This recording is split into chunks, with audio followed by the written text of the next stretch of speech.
Hello বন্ধুরা, welcome to নতুন একটি ভিডিও নিয়ে আবারও তোমাদের মাঝে নিয়ে চলে আসলাম। Day 8 out of 50।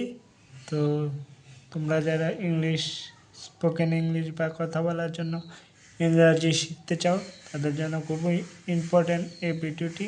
তো আমরা অনেক সময় অনেক কথা বলি, কোন কথার সময় কী বলতে হয় সেটার একটা রুলস নিয়ে আসলাম আমি তোমাদের জন্য।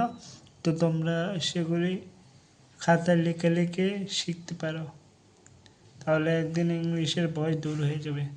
যেমন আমরা করি, চিন্তা করার কোনো দরকার নেই। তো এরকম কথা কীভাবে বলবো? দ্যার ইজ নো নিড, এটা থাকবে, there is no need to to worried. ঠিক আছে, চিন্তা মানে ওরিড, হতাশ হওয়ার কোনো দরকার নেই। There is no need, there is no need এর দুটো থাকবে টু বি আপসেট, মানে upset, to be upset, to need to. ঠিক আছে, নিড টু মানে সেম, টু বি আপসেট মানে হতাশ। তাকে ডাকার কোনো দরকার নেই, তাকে ডাকার কোনো দরকার নেই। There is no need to call him, to call him, there is no need to call হিম।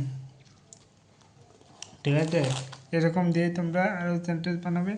আমি তিনটি চারটে দিচ্ছি, এরপর আমার ইচ্ছা হচ্ছে। তো এখানে মূল কথা হবে আই ফিল লাইক ইটিং, আমার খাওয়ার খুব ইচ্ছে হচ্ছে, আমার ঘুমানোর খুব ইচ্ছে। আই ফিল লাইক স্লিপিং, বা আমার পড়তে খুবই ইচ্ছে হচ্ছে। তো আই ফিল লাইক রিডিং। ঠিক আছে, আই ফিল লাইক রিডিং হবে। এই ছিল ইচ্ছে দিয়ে, এই ইচ্ছে দিয়ে কথা বললে এভাবে হবে। বা হেভিং, হেভিং মানে কোন করে? ভাত খাওয়ার পর আমি কালকে যাব, ভাত খাওয়ার পর আমি যাব। তো having eating rice I will go to college, আমি কালকে না কলেজে যাব, কলেজে যাব, কলেজে যাব। আমরা বলি না আমি এ কাজটা কইরা যাবো কেন? এই having eating rice I will go to college, এ কাজ শেষ হওয়ার পর আমি ক্রিকেট খেলবো বা ক্রিকেট খেলতে যাব।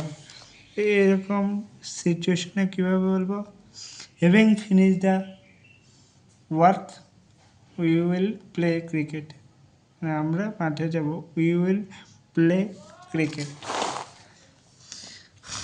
বাজারে যাওয়ার পর আমি কিছু বই কিনব, বাজারে যাওয়ার পর। তো having gone the market, B3, having gone the market I will buy the books. ঠিক আছে, এবারে জায়গায় ক্লক, মানে ক্লক দিয়ে অনেক সময় অনেক কিছু পারি না আমরা, সেটা শিখে রাখা। এখন 5টা বাজে, তো এটা তো সবাই জানে, ইট ইজ দ্য 5 o'clock, 5 o'clock। এখন 5:30, তো এটা কীভাবে বলে? It is half first time, is the half first Times, it is the half of first Times. এখন 4:45, it is quarter of 5, 5 time 5, it is the half 5 time.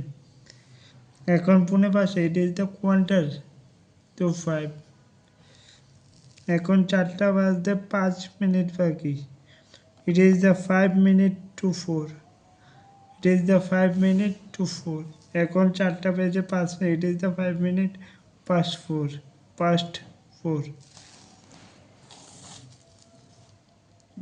এখন প্রায় 9টা বাজে, ইট is the about o'clock, প্রায় হলে about হইব।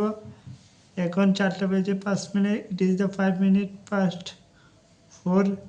এখন 4টা বাজতে 5 মিনিট বাকি, তো it is the 5 minute to 4। ঠিক আছে, এই ছিল ক্লক দিয়ে, একদম ইম্পর্টেন্ট তোমাদের কথা বলার জন্য। তো এভাবেই দেখতে থাকো আমার ভিডিও, এবং চ্যানেলে নতুন হয়ে থাকলে করো সাবস্ক্রাইব, এবং অবশ্যই একটি কমেন্ট করো ভিডিওটা কেমন হয়েছে।